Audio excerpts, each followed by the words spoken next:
Hello la Team Culture! Bienvenue dans le Kaléidoscope, le podcast qui tente de décrypter notre époque à travers le prisme de l'art et de l'actualité. Aujourd'hui, on s'éloigne des musées, plongé dans un phénomène qui fait autant parler de lui qu'il divise, Beast Games. Cette émission de télé-réalité a été créée par MrBeast, le youtubeur aux 350 millions d'abonnés, grand adepte du charity porn. Et elle promet aux gagnants de remporter 5 millions de dollars, soit le plus gros prix de l'histoire de la télévision américaine. Ce jeudi soir, je suis là, scotché à mon canapé, un paquet de chips sur les genoux, devant la finale de Beast Games. Oui, je sais, je pourrais relire Bourdieu ou méditer sur l'effondrement de la démocratie. Mais non. Je suis là à mater une télé-réalité inspirée de la série à succès Squid Game. Et attention, spoiler, personne ne meurt, mais l'âme de l'humanité prend cher.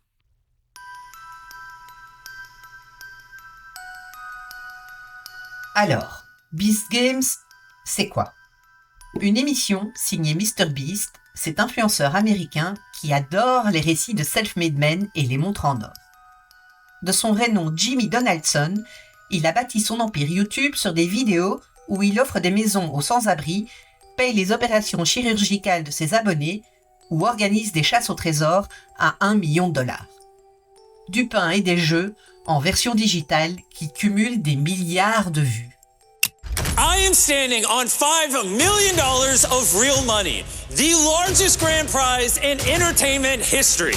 And competing for this $5 million are these 1,000 contestants! Come on in!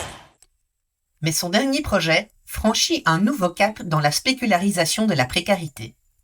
Le show reprend l'esthétique de la série coréenne. Escalier psychédélique, uniforme numéroté, dortoir spartiate, etc. Mais ici, pas de violence physique. Juste le spectacle de gens ordinaires prêts à tout pour changer leur vie.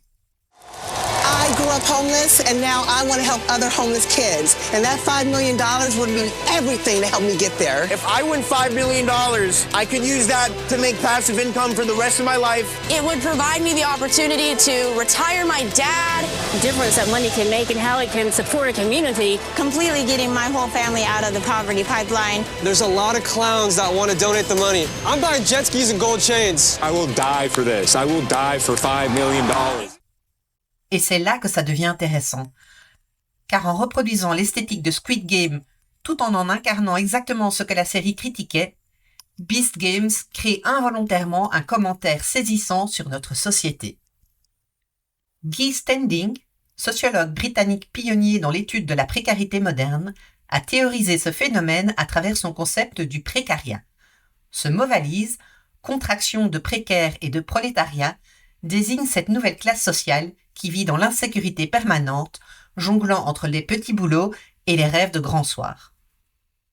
Beast Games en est la parfaite illustration. Une fois les caméras éteintes, les candidats retournent à leur réalité, mais avec le bonus d'être devenus des mèmes sur TikTok. Le plus fascinant dans tout ça, c'est notre propre contradiction face à ce spectacle. Du genre « Je déteste cette émission, mais je ne peux pas détourner les yeux. » On critique, on s'indigne, mais on regarde malgré tout. Alors, Beast Games, miroir de nos contradictions ou simple divertissement? La réponse est les deux.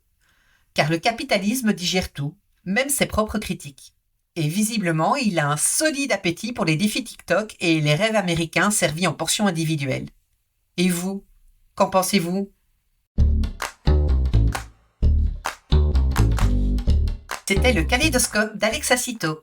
Si vous avez aimé mon regard sur notre société, n'hésitez pas à vous abonner à ma chaîne, à liker, à me laisser vos avis ou commentaires et à partager cet épisode avec vos amis. Ensemble, continuons la discussion.